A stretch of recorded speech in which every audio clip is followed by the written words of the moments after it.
Cric-crac, l'histoire est hors du sac. Dans le petit village de Claquemure vivaient de petites personnes qui n'avaient rien d'extraordinaire, mis à part le fait qu'elles ne dépassaient jamais le mètre 40. Pour les habitants de Claquemure, les gens du reste du monde étaient tous des géants, si bien qu'ils restaient entre eux à l'intérieur des murs de leur village. Personne n'y venait non plus car le village était entouré de hauts murs qui avaient pour particularité d'être vivants et de donner des claques à qui voulait entrer sans y être invité. C'était pour cette raison que le village portait ce drôle de nom de Claquemure, d'ailleurs. En parlant de drôle de nom, il se trouve que les habitants de Claquemure portaient tous aussi des noms d'objets. C'était une de leurs bizarreries. Bizarrerie à nos yeux, car pour eux, il était tout à fait normal de s'appeler taille-crayon ou tabouret. Cela donnait de drôles de conversations lorsqu'ils discutaient entre eux, du genre « Salut Bouchon, comment vas-tu ce matin ? Salut Grippin, ça va bien et toi ?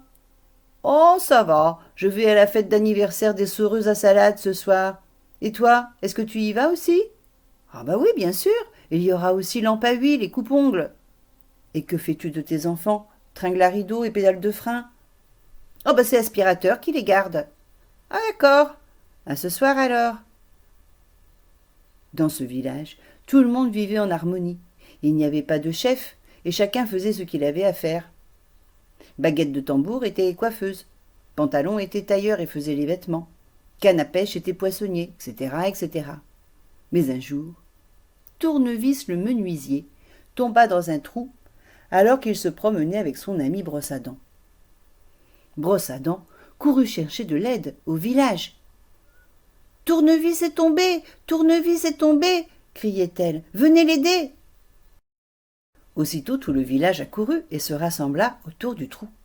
Celui-ci était tellement profond qu'on ne voyait plus Tournevis. On l'entendait seulement crier. « Au secours ! Il fait tout noir là-dedans ! Venez me chercher ! Brosse à dents ! Brosse à dents !» « Il veut se laver les dents ?» demanda un enfant. « Mais non, c'est sa copine qui s'appelle Brosse à dents. »« Drôle de nom !» dit l'enfant, qui lui-même s'appelait Boule de pétanque. Mais au village, il n'y avait ni échelle ni corde. Il fallut se rendre à l'évidence. Quelqu'un devait aller chercher, dans un village voisin, de l'aide. Personne n'était jamais sorti au-delà des murs, et il se racontait plein d'histoires effrayantes sur les géants qui vivaient à côté. Les gens de Claquemure commencèrent à se disputer. Certains pensaient qu'il fallait sortir chercher de l'aide, d'autres n'étaient pas d'accord, car si des étrangers entraient dans leur village, c'en était fini de leur tranquillité, pensaient-ils. Si un géant vient, bientôt d'autres viendront, nous ne pourrons plus dire non, car nous aurons prouvé que nous avons besoin d'eux, disait Ceinture. Il faut trouver une solution nous-mêmes. Mais nous avons besoin de gens plus grands que nous, avec de grandes échelles, pour sauver Tournevis, répondait Rideau de Douche. Les uns pensaient comme Ceinture, les autres prenaient parti pour Rideau de Douche. Pour la première fois, il y avait une dispute dans le village. Les villageois n'étaient pas d'accord entre eux. Et deux clans commençaient à s'opposer sérieusement. Les murs, qui étaient vivants, je vous le rappelle, prirent part à la discussion. Si vous laissez entrer n'importe qui ici, vous n'aurez bientôt plus besoin de nous. Vous ne serez plus protégés. De toute façon, nous ne pourrons pas nous empêcher de donner des claques à ceux qui voudront entrer, même s'ils viennent pour nous aider. Oui, les murs ont raison, disaient certains. Restons entre nous. Mais nous ne pouvons pas laisser Tournevis au fond de ce trou, disaient les autres. Non, ne me laissez pas, criait Tournevis. Je crois que ma cheville est cassée. En entendant cela, tout le monde s'arrêta de crier. Que faire ? Le problème restait entier. Fallait-il aller chercher de l'aide dans un autre village ou fallait-il trouver une solution avec les moyens de Claquemure ? Construisons une échelle, dit Épuisette. Mais cela prendrait trop de temps. En plus, c'est Tournevis qui sait construire les échelles, répondit Porte-Monnaie. Bon, il faudrait quelque chose de long, dit Balai, de très long. Oui, Bigoudi, dit Baguette de Tambour. Je suis sûre que ses cheveux sont assez longs pour descendre au fond du trou. Ah oui, bonne idée. Où est Bigoudi ? Allons la chercher. Bigoudi était une jeune fille, un peu triste, qui vivait avec ses parents et qui était très timide. Elle sortait peu et ce jour-là, elle était restée cachée dans sa chambre, effrayée par les cris de la dispute qui divisait les habitants de son village. On alla la chercher. La jeune fille défit son chignon et déroula ses cheveux. Ils étaient incroyablement longs, un peu comme dans ce conte avec une jeune fille enfermée en haut d'une tour. Elle aussi avait un drôle de nom, quelque chose comme question, je crois. À moins que ce ne soit réponse. Bref, pendant que Bigoudi déroulait ses cheveux dans le trou, les habitants de Claquemure retenaient leur souffle. Enfin, Tournevis cria. « Ça y est, je vois les cheveux, mais je ne peux pas les attraper. »« Eh bien, saute !» dit Pelle à Tarte. « Mais je ne peux pas, mon pied est cassé, » répondit Tournevis, « et c'est beaucoup trop haut. » Il n'y a qu'une seule solution, il faut couper les cheveux de Bigoudi et les accrocher à autre chose.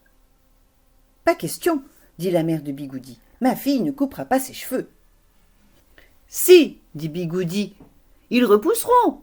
Et puis j'en ai assez d'avoir tous ces cheveux sur la tête, ce n'est pas du tout pratique, c'est beaucoup d'entretien. Et je pensais me faire une petite coupe au carré, de toute façon. » La mère de Bigoudi était scandalisée. Jamais sa fille n'avait osé la contredire jusque-là. Furieuse, elle rentra dans sa maison et claqua la porte. « Oh, mais reviens, casserole, ne fais pas la tête !» dit son mari slip de bain, le père de Bigoudi. Les autres mères jubilaient. « Elle fait trop sa fière avec les cheveux de sa fille qui sont les plus longs du village, soi-disant. Allons-y, coupons les cheveux de Bigoudi, coupons-les, coupons-les !»« Nous aussi, » dirent alors les autres jeunes filles. « Nous voulons couper nos longs cheveux. Nous tresserons tous les cheveux ensemble et nous pourrons atteindre le fond du trou. »« Quoi ?» dirent les mères. « Il n'est pas question de sacrifier vos beaux cheveux. Ils font notre fierté. »« Mais ce sont nos cheveux, dit Double Décimètre, une des jeunes filles. C'est nous qui décidons. »« Et nous allons nous rendre utiles pour une fois en sauvant Tournevis, ajouta Mine de Crayon. Baguette de Tambour, la coiffeuse, alla chercher ses ciseaux et on coupa les cheveux des jeunes filles. On les tressa ensemble et Tournevis put bientôt attraper l'étrange corde de cheveux. Alter, qui était sportif, descendit dans le trou et remonta Tournevis sous les applaudissements des villageois. Tournevis remercia les jeunes filles d'avoir sacrifié leurs beaux cheveux pour le sauver. Le docteur Stylobille put ensuite soigner la cheville de Tournevis. On reboucha ce trou dangereux et la vie reprit son cours. Mais les villageois de Claquemure n'étaient plus tout à fait les mêmes. Cette dispute avait tout changé et les choses ne redevinrent jamais vraiment comme avant. Cric-crac, l'histoire est dans le sac.